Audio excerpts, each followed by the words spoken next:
tu n'as pas les moyens pour faire la politique, il faut faire la politique de tes moyens. Je répète, si tu n'as pas les moyens pour pouvoir supporter, pour faire la politique qui est là, il faut faire la politique, la promotion de toi, tes moyens. Autrement dit, il faut commencer avec ce que tu as.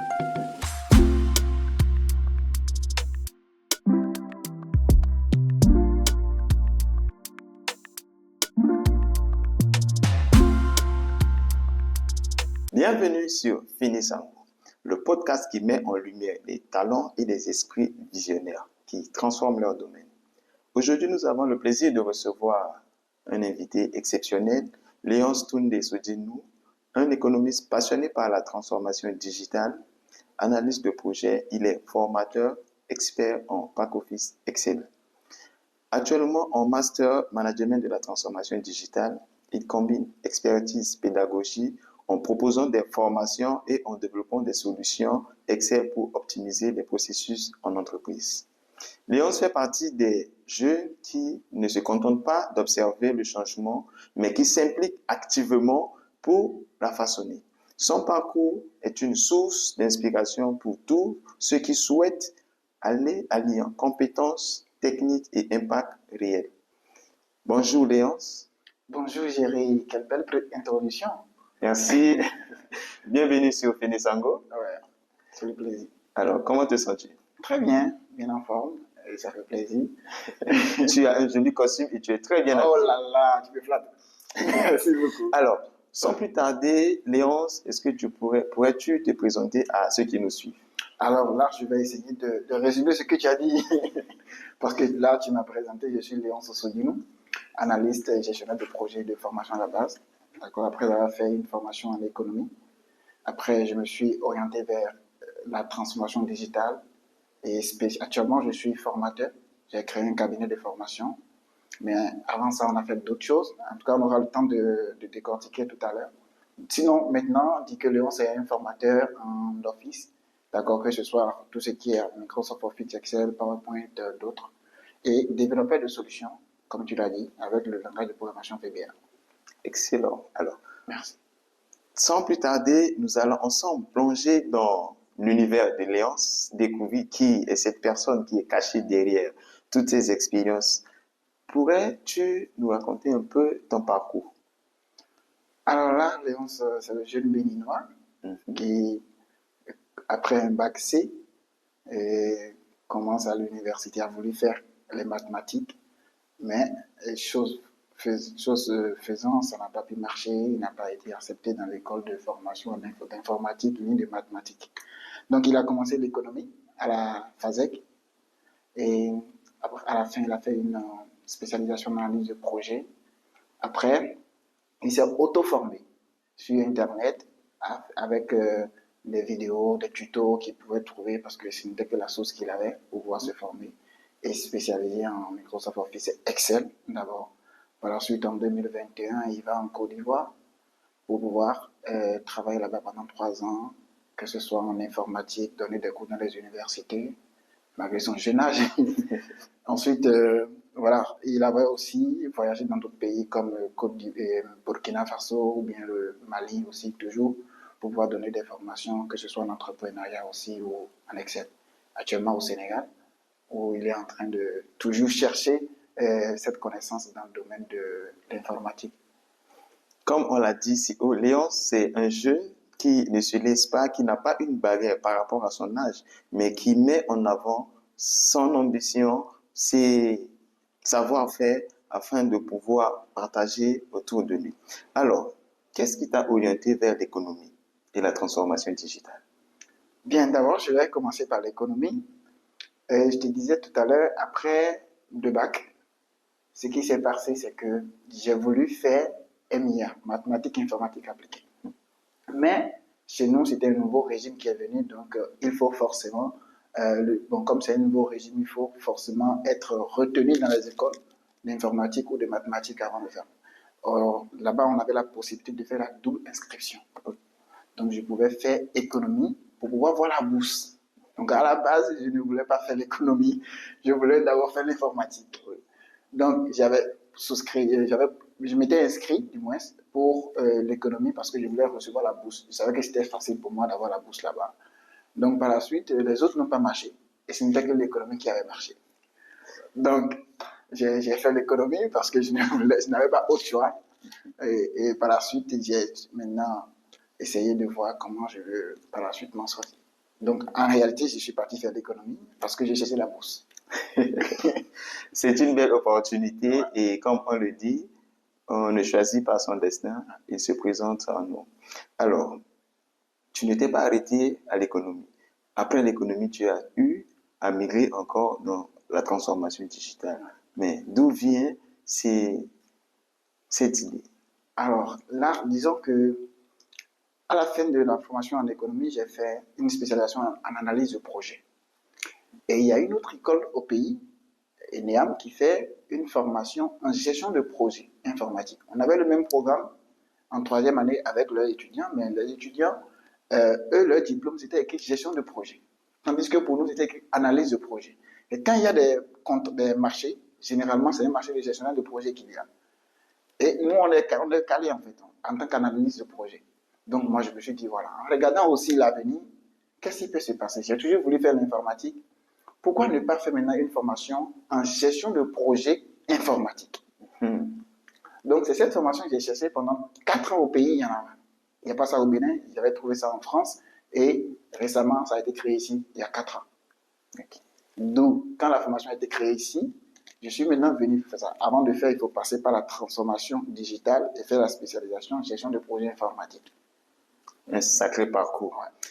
Comme pour la plupart des élèves, après un bac scientifique, l'idéal c'était de faire la médecine, tout ce qui est attrait à la science. Mais Léonce, il a su faire la différence. En voulant faire 2 formations à la fois, il s'est retrouvé à faire l'économie. Il ne s'est pas arrêté là parce qu'il y a toujours cette envie d'aller dans la tech, d'aller dans l'informatique, d'aller dans tout ce qui est technique. Et il a su trouver le point commun qui est de faire une formation en gestion de projet informatique. Et aujourd'hui, c'est un formateur qui travaille d'arrache-pied pour pouvoir exceller dans le domaine de la tech. C'est vraiment à encourager. Alors, Léonce, tu as eu à passer par plusieurs chemins, tu as combiné plusieurs formations, mais quelles ont été les difficultés que tu as eu à rencontrer et comment les as-tu surmontées? Est-ce qu'on va parler de difficultés? On va parler d'épreuves. Ouais, j'aime bien le mot épreuve que difficulté. Parce que pour moi, chacune de ces épreuves sont formatrices en fait. Alors, premièrement, c'est la connexion Internet d'abord. Premièrement, connexion Internet. Parce que pour quelqu'un qui veut se lancer dans le domaine de la tech, tout ça, au pays, la connexion, c'est pas vraiment ça. Et moi, j'ai eu la chance d'avoir Dieu.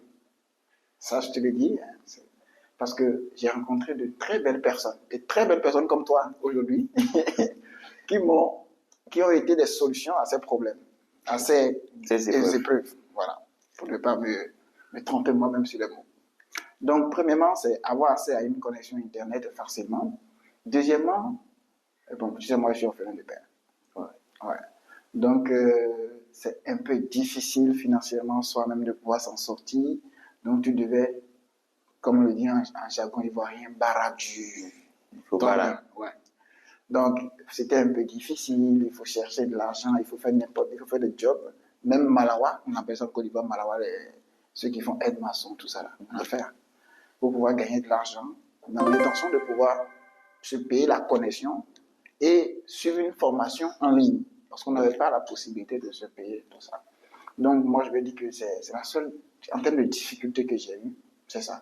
Parce que après, Dieu m'a vraiment béni de rencontrer de très belles personnes qui me donnaient toujours des solutions, étaient des solutions du moins à mes difficultés, si je veux utiliser tes mots, quand cette difficulté se présentait. D'où je ne le voyais pas comme difficulté. Mais moi, j'ai eu la chance, j'ai été béni.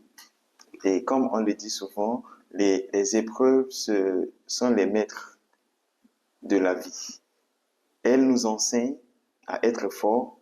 Et comme Léonce l'a dit, il est orphelin de père, mais il ne s'est pas attardé sur sa situation. À chaque étape, il cherche à trouver une occasion pour pouvoir résoudre un problème. Et en montrant sa reconnaissance envers chaque personne qu'il a eu à croiser. Et comme on le dit, Dieu ne met pas au devant de nous des personnes au hasard. Ouais. À chaque rencontre, il y a une destinée qui est prévue. Il y a quelque chose que le Seigneur a prévu pour pouvoir nous aider à évoluer. Alors, tu es passionné par la transformation digitale et actuellement, tu fais une formation en master dans ce domaine. Pourquoi ce choix et quelle opportunité vois-tu pour l'Afrique et pourquoi pas le monde? D'accord. Pourquoi ce choix? Tout à l'heure, je l'ai dit, j'ai toujours voulu faire la gestion de projets informatiques. Qui dit gérer des projets informatiques, parce que l'informatique à la base est la plaque support pour des entreprises. Donc, qui dit gérer des projets informatiques, dit transformer les entreprises, quitter la méthode de gestion classique pour passer maintenant à cette méthode évoluée qu'on a actuellement. Donc, choisir la gestion, le management de la transformation digitale, c'est tout juste parce qu'il y a toujours cette passion de combiner cette connaissance qu'on avait déjà en gestion de projet et en analyse de projet à l'informatique qu'on connaît déjà. Ok. Parce que mon profil d'informaticien, je me suis auto-formé pour l'avoir. Maintenant, il faut avoir, avec une formation initiale, une formation classique, comment combiner ce profil que tu as eu illégalement, en griffe, de façon illégale, avec l'auto-formation et la formation que tu avais déjà en tant que gestionnaire de projet, combiner tout ça maintenant pour avoir un profil qui peut résoudre des problèmes de l'avenir. Maintenant, le deuxième point de ta question, c'est quel est l'avenir ou bien quelle est l'importance de cela pour l'Afrique. Et je dis, pas uniquement l'Afrique, ni uniquement le Bénin, pour le monde. Exactement. Pour le monde. Actuellement, on voit que les grands du monde, ce sont les hommes du tech. Ceux qui dirigent le monde actuellement. Je vais parler de Facebook, de Mark Zuckerberg. On veut parler de Microsoft. On veut parler de Alibaba. Tous ceux-là, ils sont dans le tech. Dans la tech, I'm sorry. Donc, qu'est-ce qui va se passer si nous, Africains, nous ne nous mettons pas au pas dès aujourd'hui? Ça serait un problème. On aura les mêmes problèmes qu'on a eu dans l'industrialisation. Actuellement, nous sommes à l'ère de l'intelligence artificielle. Nous sommes au même niveau qu'eux. On a les mêmes informations. Il n'y a plus de problème de barrage pour avoir la connaissance.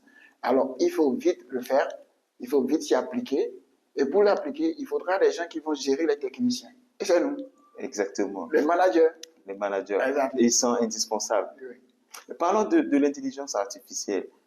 Comment voit le danger actuellement pour l'Afrique? Est-ce que l'usage de l'intelligence artificielle actuellement en Afrique a un plus ou a plus de conséquences par rapport à notre mode de fonctionnement? L'Afrique demeure l'Afrique. L'Europe demeure l'Europe. L'Amérique demeure l'Amérique. L'intelligence artificielle n'est pas un danger. C'est comme le couteau que nous avons chez nous. Tu utilises le couteau, tu as le choix. Soit pour prendre pour couper des oignons, soit pour aller blesser quelqu'un. C'est la même chose que l'intelligence artificielle. L'intelligence artificielle apporte plus de facilité. Et comme la technologie existe, c'est un outil, soit on l'utilise pour avancer, soit on veut rester dans notre monde classique et dire que ça va créer trop de problèmes et ne pas avancer. Et demain encore, on va avoir une génération qui va encore nous doiter de doigts. Nous doiter comme ça pour dire, papa, maman, grand frère, vous avez vu cette technologie qui était là et vous n'avez pas profité et maintenant on souffre encore. Comme ce que nous disons de nos parents aujourd'hui, pour dire que dans le temps passé, ils n'ont pas su profiter de ces opportunités qui étaient là. Il ne faut pas aussi que demain, les enfants puissent nous dire ça. Ouais, on a intérêt. On a intérêt à profiter au maximum de cette technologie qui est l'IA.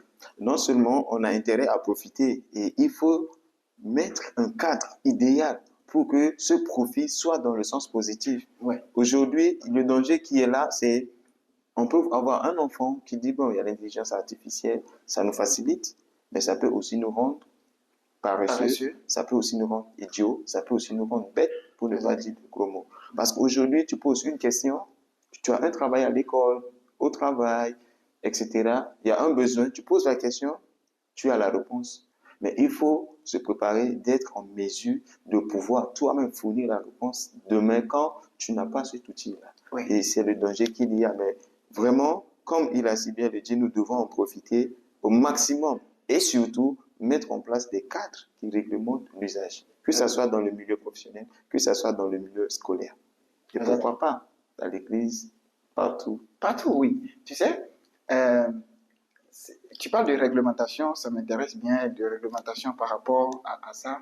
Le problème, c'est que le numérique évolue plus vite que le droit. Le temps que le droit va se mettre en place, la juridiction va se mettre en place pour pouvoir, mais le législateur va se mettre en place pour réfléchir par rapport à quelque chose. Le numérique a déjà dépassé ce sur quoi il va réfléchir.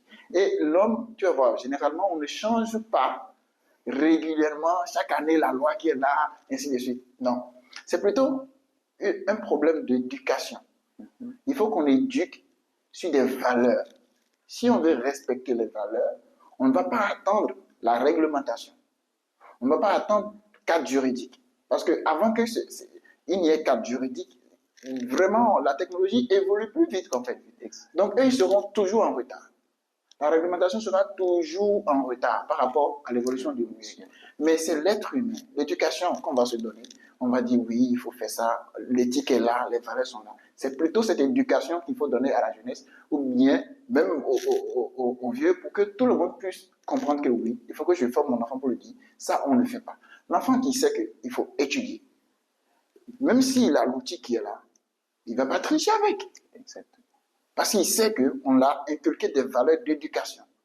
Donc, au-delà de la réglementation, qui est une bonne chose, qui va protéger, il faut le côté éducation. Et ce n'est pas uniquement aux enseignants, parce que c'est l'erreur que ça touche toute la couche de la société. Tout le monde de la société doit pouvoir éduquer sur cette valeur de faire quelque chose, d'être responsable, de bien faire, de chercher l'excellence plutôt que la facilité. Aussi, il y a une chose que nous, parfois, on met de côté dans l'éducation. On a tendance à donner, à mettre en place ou à dire à l'enfant ce qu'il doit faire.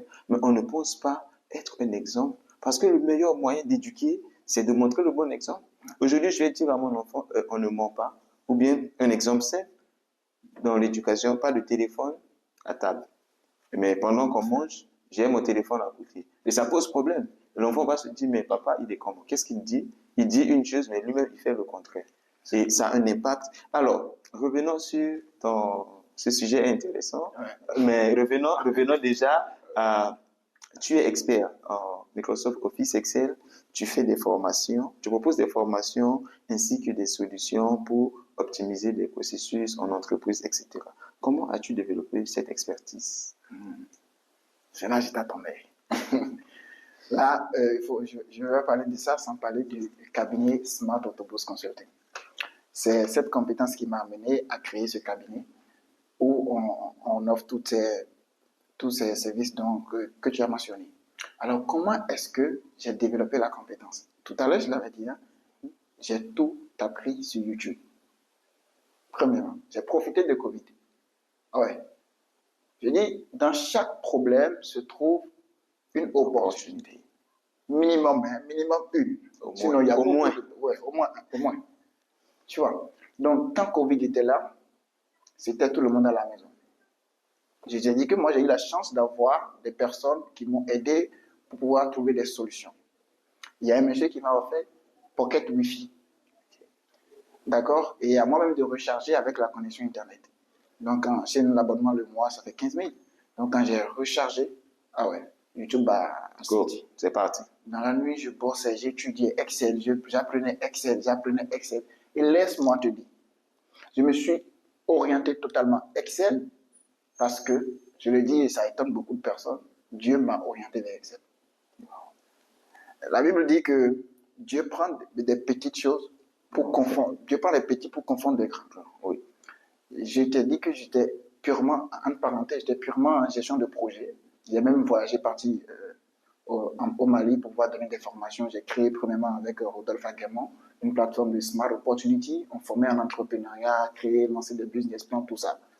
Et quand j'ai suivi un enseignement à l'église, si tu es jeune, je te dis, je t'oublie mon frère, mais je parle directement à un jeune chrétien, enseignement de groupe de jeunesse, les dimanches soirs, ou bien les jeudis, je ne sais pas quand est-ce que vous vous rencontrez, il faut partir. C'était mon diacre qui a donné cet enseignement, la direction divine. Après cet enseignement, je rentre à la maison, application. Le problème qu'on a, on apprend, on écoute, on est borné à écouter, comme Jacques le dit dans la Bible. On est borné à écouter, mais on n'applique pas. L'application. Lorsque j'ai appliqué ça, Dieu me dit, fils, c'est ça que tu veux faire, gestion de projet, gestion de projet, c'est ça qui te fait là. Mais je veux que tu utilises Excel. Tranquille, si c'est le papa qui a dit, je m'en vais dans Excel. J'ai laissé toute cette plateforme Smart Opportunity qu'on avait créée, qui nous a même fait voyager jusqu'au Mali. J'ai laissé tout ça, je me suis rangé focus sur Excel, sur YouTube. Je me suis formé. Après 6 mois de formation, j'ai commencé par donner des formations en ligne. Comment? Gratuitement. Ouais, c'est bien. Ça, on appelle le marketing inbound. J'ai voulu utiliser ça, satisfaire les gens. Ils me faisaient des reproches. Oui, tu m'as formé de ça, je ne suis pas d'accord. Et ça m'a formé. Je donnais gratuitement. Non seulement ça te permet d'améliorer ton contenu. Et là, j'ai commencé par la suite maintenant par proposer des offres de formation payantes, ainsi de suite. Et après un an et demi, j'ai créé le cabinet Smart Autoboss Consulting. Totalement Excel. Wow. Il y a un danger que nous, les jeunes, aujourd'hui, on ne voit pas. Lorsqu'on vient de commencer, on met en avant l'argent. Mais tu l'as si bien dit. Toi, en tant que jeune, tu commences dans un domaine, tu n'as pas encore le référentiel. Tu n'as pas encore atteint un certain niveau où les gens te connaissent. Mais comment tu dois faire? Tant que c'est gratuit là, les gens ne vont pas hésiter. Et Léonce a su faire la différence. Il a pris le temps non seulement d'apprendre, et parfois, on n'a même pas encore appris, on n'a même pas encore compris, mais on veut déjà aller enseigner. Et ce qui parfois nous pousse à donner du contenu qui n'est pas de qualité. Et ce qui n'est pas de qualité, plus grave encore, on veut vendre à quelqu'un. Tant que ce n'est pas de qualité, tu vends, mais qui tu vas trouver? Après 1-2 mois, on dit, ça ne marche pas. Ça marche pas. Or, pour que ça marche, suivons les étapes que Léonce nous a montrées. C'est quoi la première étape? Se former. Après être formé, il va falloir maintenant proposer des formations, quitte à ce que ça soit gratuit. Proposons nos services gratuitement. Et c'est là on parle de tester son produit. Exactement. On teste le produit en proposant. S'il y a des gens qui peuvent payer, très bien. Sinon, proposons. Et après maintenant, quand il y aura maintenant de retour, et c'est là maintenant, ces gens-là vont voir l'importance et eux maintenant, ils vont devenir nos ambassadeurs. Que quoi? C'est elle qui m'a formé. Et quand l'ego va partir, et c'est là maintenant, tu t'assois, tu dis, ok, maintenant je te fais un peu forfaitaire. Au fur et à mesure. La petite histoire, je ne pas dire que je t'ai coupé, hein. Quand j'organisais mes formations gratuites, tu peux avoir 1000 personnes, 1500, 2000 participants. Et qu'est-ce qui se passe? Après la formation, je crée simplement une publication Facebook. Je dis, donnez vos avis sur la publication. Viens voir maintenant des avis. Oh oui, il m'a bien formé, j'ai aimé. Et ce sont ces avis que j'ai pris après pour pouvoir montrer aux gens, voici ce que les gens disent de ma formation.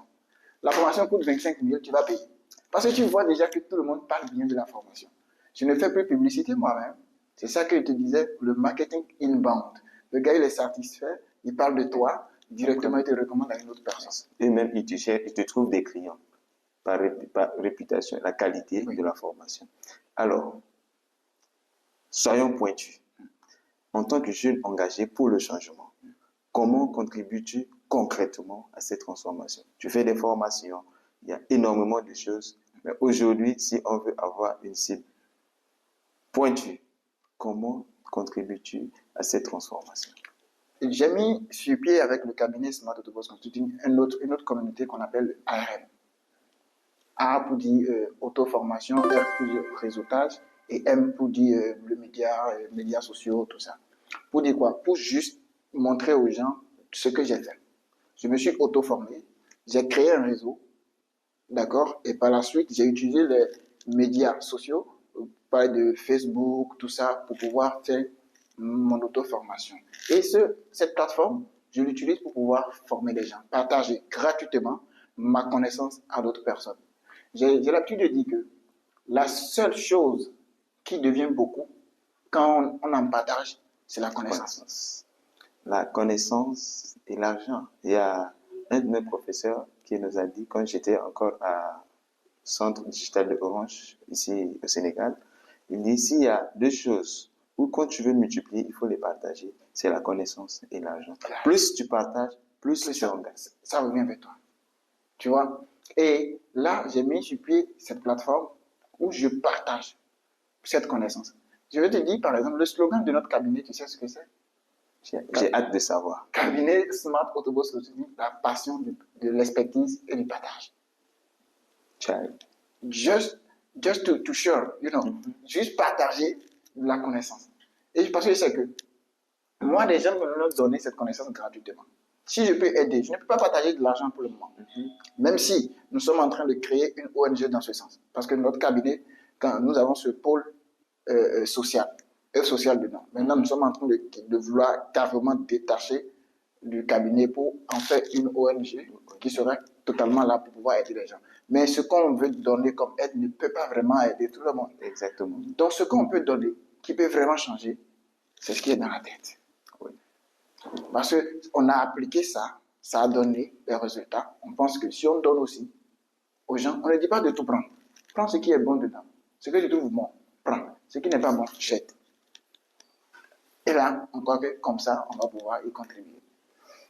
On dit souvent, tu prends un singe, tu lui donnes un billet de 10 000 et tu lui donnes une banane. Sans hésiter, il va aller prendre la banane et partir. Mais il ne sait pas qu'avec le billet de 10 000, il peut acheter autant de bananes. Pour aider, et je pense que c'est le meilleur choix. Tu peux donner de l'argent à une personne, ça finit vite.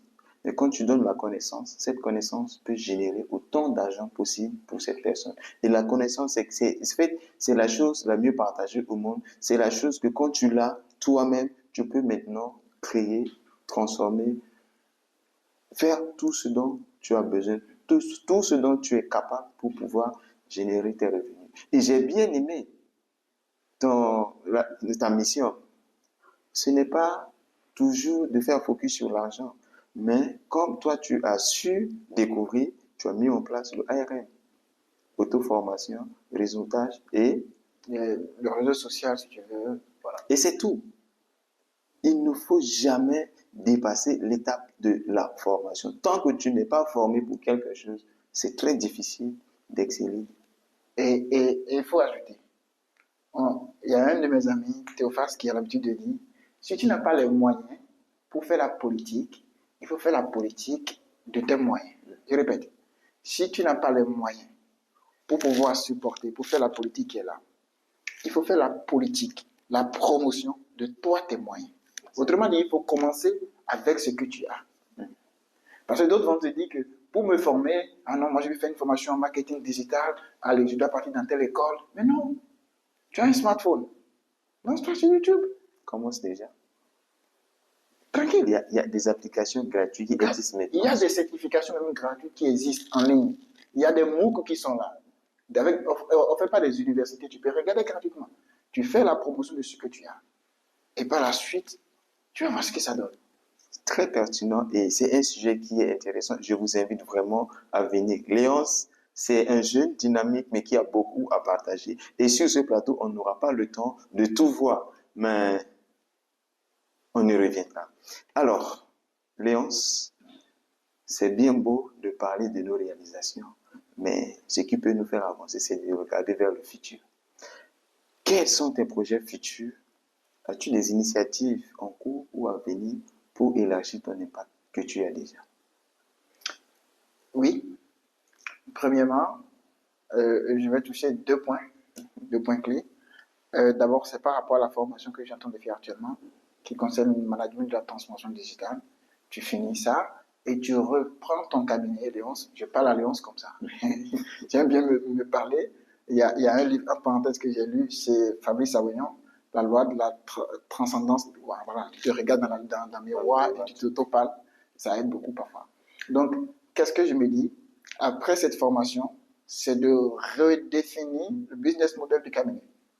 Parce qu'il y a beaucoup de PME, beaucoup de petites entreprises qui, actuellement, n'ont pas accès à Internet, mais qui ont vraiment besoin d'un système de gestion pour aller plus vite, pour pouvoir vite gagner de l'argent, pour, avec beaucoup d'argent maintenant, employer beaucoup de jeunes.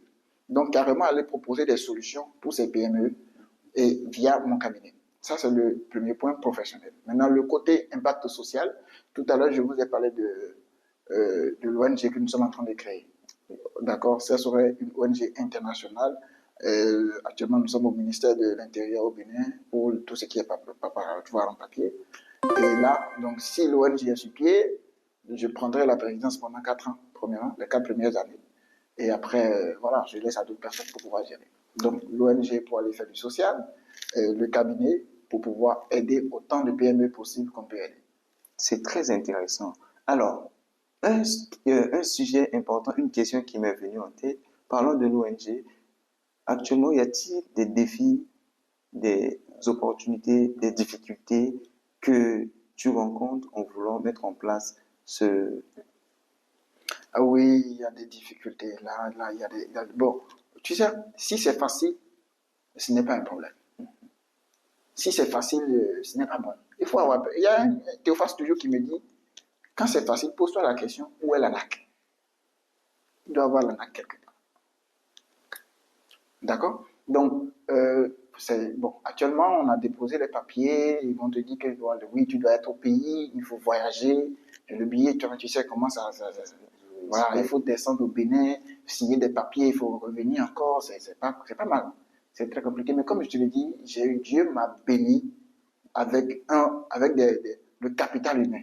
J'ai de très bons amis et je profite pour saluer l'expert Espera à Lomapri. C'est lui, j'ai dû mettre sur le dossier alors au Bénin et c'est lui qui nous aide beaucoup par rapport à ça. Donc lui va directement au ministère, il nous revient et il faut que tu signes des papiers à distance, c'est compliqué. Donc voilà, c'est actuellement la difficulté qu'on a. Sinon, si c'est voilà quoi, il n'y a pas d'autres difficultés. Mobiliser les fonds, on sait le faire et voilà. On attend juste les papiers pour pouvoir se mettre. Sinon, on aide de manière illégale. Tu vois, tout doit être réglementé maintenant. Hein? Tu veux aider les gens, on te dit, mais tu aides en tant que qui? Il faut aider en tant qu'une ONG. Sinon, actuellement, on aide, mais voilà, on attend les papiers pour pouvoir mieux le faire. C'est important et essayons de laisser au moins des opportunités aux jeunes. Léon, c'est un jeune qui a à cœur non seulement d'aider, il fait ses preuves en proposant des formations, des solutions qui peuvent aider un jeune, aider une entreprise. Et là, il se lance dans le social. Il faut qu'il ait un accompagnement. Et il y a une chose que moi j'ai appris, c'est entourez-vous des personnes qui peuvent vous aider à exceller. Mais n'oublions pas aussi de ne pas tenir la main de ceux qui veulent avancer et qui ne peuvent pas ou qui ont des blocages. Tu es un jeune, je ne cesse de le répéter et je pense à longueur de ce temps, de cet échange, je le dirai autant que possible. Tu es jeune qui inspire, qui a cœur de bien faire les choses, qui n'hésite pas à se former, qui fait tout pour bien faire, non seulement pour soi, mais aussi pour les autres. Si tu avais un conseil à donner à un jeune qui hésite, si tu avais un conseil à donner aux jeunes qui se démènent pour évoluer, quel serait? Bien, là, je vais d'abord voir. Est-ce que si les jeunes se démettent, c'est déjà bien. Mais je prends les jeunes en général. Parce que le jeune africain maintenant, c'est le jeune qui se trouve sur des plateformes de paris sportifs. C'est le jeune qui se trouve sur TikTok en train de regarder n'importe quoi. Je vais prendre d'abord cette catégorie de jeunesse et je prends l'autre catégorie de celui qui est en train de se battre déjà. L'autre catégorie, je vais lui dire qu'il n'y a jamais eu l'homme le plus riche au monde n'a jamais joué paris foot. Non, je vous dis la vérité, il n'a jamais joué paris foot. Il faut voir, dans les il n'y en a pas. Donc il faut quitter ce qui est facile. Je répète la phrase de Théophas, quand c'est trop facile, pose-toi la question, où est la natte? Il y a la natte quelque part. Quelque part. D'accord? Donc je dis à ce jeune de prendre conscience, de te dire vraiment, la vie ne s'arrête pas là. Il faut qu'il se lève, prenne sa vie en main et commence par vraiment bosser. Maintenant, je prends le jeune, celui qui est déjà en train de bosser. Je lui dis, gars, il faut te former. Tout passe par la formation. Il faut chercher la connaissance où ça se trouve et applique ce que tu as appris. Il faut lire beaucoup. Il y a une phrase en anglais qui dit, les leaders sont des lecteurs. Leaders are readers. Donc, il faut chercher. Si tu veux cacher quelque chose en griffe au noir, il faut mettre ça dans un livre. Parce qu'il n'aime pas lire. Donc, gars, si tu es jeune et que tu veux réussir, forcément, il faut aller chercher la connaissance. C'est dans les livres. c'est dans des séminaires, c'est dans des vidéos tutos, tu peux en voir plein sur YouTube. C'est sur des émissions comme ça, tu peux en avoir plein. Il faut aller chercher la connaissance. Deuxième chose, il ne faut pas laisser Dieu. Ça doit être la première, mais comme j'ai commencé par parler des trucs là d'abord, il ne faut pas laisser Dieu. You need it. Il est celui qui t'a conçu. Tu vois, quand je prends cette montre Casio, le problème que ça peut avoir, la marque Casio, la maison Casio est mieux placée pour pouvoir résoudre le problème. C'est la même chose. Celui qui t'a créé, il connaît tout ce qu'il y a sur toi. Il a dit dans Jérémie, j'ai pour toi des projets. Je connais le projet que j'ai sur toi. Donc c'est lui, il peut t'orienter. Il m'a orienté. Et pourquoi pas toi? Bien sûr. S'il m'a orienté, moi, à apprendre Excel et après m'orienter, maintenant m'aider à trouver cette formation que je cherchais pas. Et je te dis encore, en parenthèse, je suis boursier. Boursier. Waouh. Je n'ai pas payé. La contribution qui coûte 2 millions, je n'ai pas payé. Billet d'avion, tout a été payé par mon État. C'est que moi-même, je cherchais l'argent pour payer. Tu vois comment Dieu fait ces choses. Non seulement tu as déjà eu à faire tes preuves avec ce que tu as fait, voilà. Tu n'as pas attendu à ce que l'État puisse te couvrir les frais de 2 millions. Et au moment où je devais pouvoir payer, l'État me paye gratuitement. C'est le monde actuel. Excuse-moi de te couper, c'est le monde actuel. Et même la Bible dit, on donne, on ajoute à celui qui a, et même à celui qui n'a pas, on les retranche. Exactement. Donc, il ne faut pas oublier Dieu, cherche Dieu, apprends, et maintenant, pour finir, la main qui donne est toujours en haut. Il faut toujours partager. J'aime trop ça, partager. Sharing. You have to do it. Il faut partager. Partage. Et tu vas voir ce qui va se passer. Jeune, tu doutes, tu hésites, tu te crois incapable, tu penses ne pas avoir les capacités, tu penses ne pas avoir les moyens de le faire. Léonce est l'exemple parfait. Et il a commencé à faire même des petits boulots juste pour pouvoir s'acheter de la connexion parce qu'il avait un rêve. Toi aussi, tu en as. Chacun de nous a un rêve, qu'on le veuille ou pas. Mais ton rêve dépendra de ce que tu fais actuellement pour pouvoir l'atteindre, pour pouvoir le réaliser. Ce que tu fais aujourd'hui définira ce que tu deviendras plus tard. Si tu veux continuer à rêver dans le sommeil, c'est bien. Mais le jour où tu vas te réveiller là, la réalité sera en face. Mais si tu veux réaliser tes rêves, mets-toi à l'action. Parce que nous, notre slogan, c'est un rêve sans action n'est qu'une illusion. Tu peux avoir ton rêve extraordinaire, mais tant que tu ne passes pas à l'action, ça reste illusoire. Et tu as intérêt à passer à l'acte. Alors, j'aurais aimé qu'on puisse continuer encore à partager, mais comme les Anglais disent, time is money. Le temps, c'est de l'argent. Et il y a un temps aussi pour tout. Alors, un mot de fin pour ce temps qu'on a eu à passer. D'abord, te dis merci. Dis merci à celui qui a créé toutes choses. Parce qu'il a créé une personne merveilleuse comme toi et qui a mis sur pied ce programme pour qu'on puisse partager de la connaissance autour de nous. Ce que je peux dire à la fin, c'est un conseil à toute personne qui veut se lancer. Il n'y a pas de problème sans solution. S'il y avait des problèmes sans solution, ce ne serait pas un problème. Et on ne crée pas une entreprise, on ne crée une entreprise que pour résoudre un problème. Si une entreprise ne résout pas un problème, elle n'est pas une entreprise. On n'apprend pas un métier pour ne rien faire, c'est pour résoudre toujours un problème. Le menuisier va vouloir réparer ou bien va vouloir te créer une chaise pour que tu puisses t'asseoir. Donc, les problèmes vont toujours venir. S'il y a un monde sans problème, nous-mêmes nous ne servons alors à rien. N'aie pas peur pour les problèmes qui viennent. Dans chaque problème se trouve au moins une opportunité. Léon, merci pour ce temps inspirant. Nous avons découvert un parcours riche et un engagement fort pour le changement. Tu proposes des formations, tu es actif à résoudre plein de problèmes. Mais aujourd'hui, si les gens veulent te suivre, s'ils veulent se procurer de tes services, où est-ce qu'ils peuvent te trouver? Bien, merci pour l'opportunité de publicité que tu m'offres. Je profite directement pour dire, bon voilà, qu'il soit sur Facebook, il tape juste Léonce Sodimou. Ils peuvent trouver mon compte personnel ou le compte du cabinet Smart Autoboss Consulting. Ok. Maintenant, il peut aussi partir sur mon site personnel leonsodine.com. Sur LinkedIn, partout, même un simple Léon Sodine dans Google, ça suffit. Ou bien carrément, tu écris à ChatGPT, Léon Sodine. Ça peut aussi aller. Ça passe. Léon, il est passe-partout. C'est un couteau suisse. Alors, donc, n'hésitez pas. Tout à l'heure, vous aurez le lien de ces réseaux sociaux et même pour le site juste en bas. Donc, vous pouvez aller visiter, faites-vous former. Et il est quelqu'un il est actif dans le social aussi. Ça ne veut pas dire qu'il fait tout gratuitement. Il a besoin de payer des ressources, des supports pour pouvoir vous proposer des formations de qualité.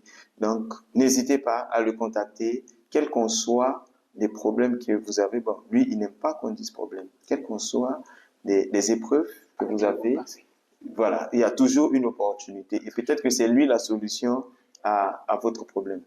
Alors, Léonce, nous sommes arrivés à la fin de ce temps riche. Je ne peux que te dire merci d'avoir répondu présent à notre appel. Tu n'as pas hésité une seule seconde où j'ai dit, Léonce, on a besoin de toi pour nous. Tu me dis, qu'est-ce que je dois faire? En une seconde. Et dès que je t'ai dit, tu me dis, c'est OK. Après 2 échanges, tout est ficelé. On a pu caler un rendez-vous, un créneau horaire, et tu as répondu présent. Et ça m'a marqué. Ça m'a vraiment marqué parce que trouver aujourd'hui des jeunes engagés, dynamiques dans ce domaine, dans ce sens, c'est très rare. Au-delà du fait que tu es jeune, dynamique dans ce combat, mais tu as à cœur aussi d'aider. Parce qu'aujourd'hui, on voit les hype, que ce soit dans les entreprises de la tech, ils n'ont pas vraiment le regard sur ceux qui sont en bas. Et s'il y a des jeunes comme toi, comme moi, comme nous tous, de regarder le problème qu'on a en bas, de proposer des solutions afin d'attirer le regard de ceux qui sont en haut. Dès que ça bouge en bas, qu'on le veuille ou pas, ils le sauront et ils peuvent apporter leur soutien. C'est sur ces mots que nous allons clôturer ce moment et n'hésitez surtout pas à interagir, à commenter, à aimer cette vidéo si elle vous a plu, partagez autour de vous. Peut-être que ça peut aider un jeune qui aujourd'hui se trouve dans une situation où il pense que c'est fini pour lui. Et nous aussi, nous sommes présents sur les différents réseaux, à savoir Facebook, Instagram, et TikTok. Oui, on est sur TikTok, pas pour animer la galerie, mais pour montrer à ceux qui sont là-bas, qui s'amusent, que même à travers les réseaux sociaux, on peut faire des merveilles. Donc, sur ces réseaux, tapez Fini Sango officiel, vous aurez des contenus que nous-mêmes on publie. Et si vous voulez suivre l'intégralité de cette vidéo, elle sera disponible sur notre chaîne YouTube Fini Sango officiel. Et c'est sur ce que nous allons clôturer ce moment. Donc, nous vous disons à très bientôt et merci de nous suivre. Merci encore une fois de plus, Léon. Merci. Fini Sango, c'est bien plus qu'un podcast. C'est une communauté, un espace où chaque voix compte, où chaque histoire inspire, où chaque pas vers l'avenir a de l'importance. Alors, êtes-vous prêt à écrire votre propre légende ?